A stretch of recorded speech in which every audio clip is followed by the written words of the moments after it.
روس حلب پر بڑے حملے کی کوشش میں۔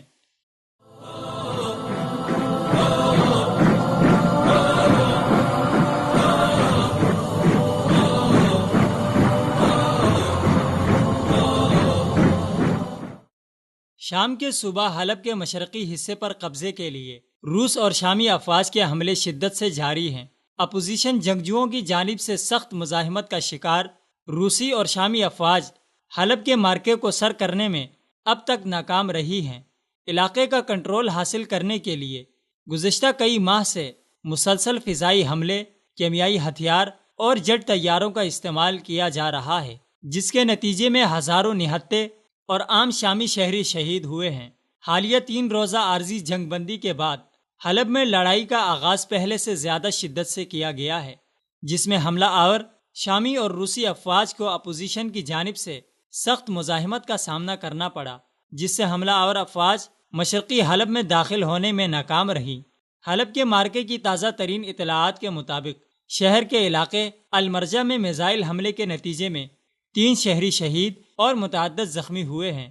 شامی جنگی طیاروں نے حلب کے شمال اور شمال مغرب میں کئی دیہاتوں پر بمباری کی۔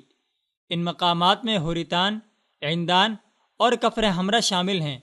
روسی اور شامی افواج کی جانب سے حلب پر ان نئے حملوں کے بعد بھی ان میں مایوسی کا عالم ہے کہ اتنے طویل عرصے تک وہ کنٹرول حاصل نہیں کر پائے، جبکہ اس دوران ان افواج کو شدید جانی اور مالی نقصان سے بھی دوچار ہونا پڑا، ساتھ ہی عام اور نہتے شہریوں کا قتل عام بھی کیا گیا۔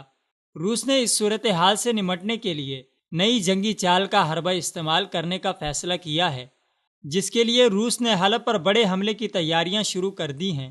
شمالی اوقیانوس کے فوجی اتحاد نیٹو کے ایک سینئر سفارتکار نے کہا ہے کہ مغربی انٹیلیجنس اداروں کو ملنے والی معلومات سے پتہ چلا ہے کہ روس شام کے جنگ سے تباہ حال شہر حلب پر ایک بڑے حملے کے لیے بحری قوت جمع کر رہا ہے۔ یہی وجہ ہے کہ روس کا ایک اور جنگی بحری بیڑا اور دیگر جنگی کشتیاں شام کے ساحل کی طرف روانہ کی گئی ہیں۔ غیر ملکی خبر رساں اداروں کے مطابق غالب امکان یہی ہے کہ روس مشرقی حلب پر فیصلہ کن اور انتہائی خوفناک حملے کے لیے بحری قوت جمع کرنے میں مصروف ہے۔ نیٹو کے ایک سفارتکار نے اپنا نام خفیہ رکھنے کی شرط پر خبر رساں ادارے رائٹرز کو بتایا کہ سرد جنگ کے بعد پہلی بار روس نے اپنا ایک بحری بیڑا شمالی شام کے ساحل پر لنگر انداز کیا ہے، جبکہ کئی جنگی جہاز البلسیک کے مقام پر پہنچائے گئے ہیں۔ انہوں نے بتایا کہ روسی بحریہ کی اس نقل و حرکت کا مقصد دوستانہ ماحول نہیں، بلکہ روس حلب پر فتح پانے کے لیے سمندر سے ایک بڑے حملے کی تیاری کر رہا ہے۔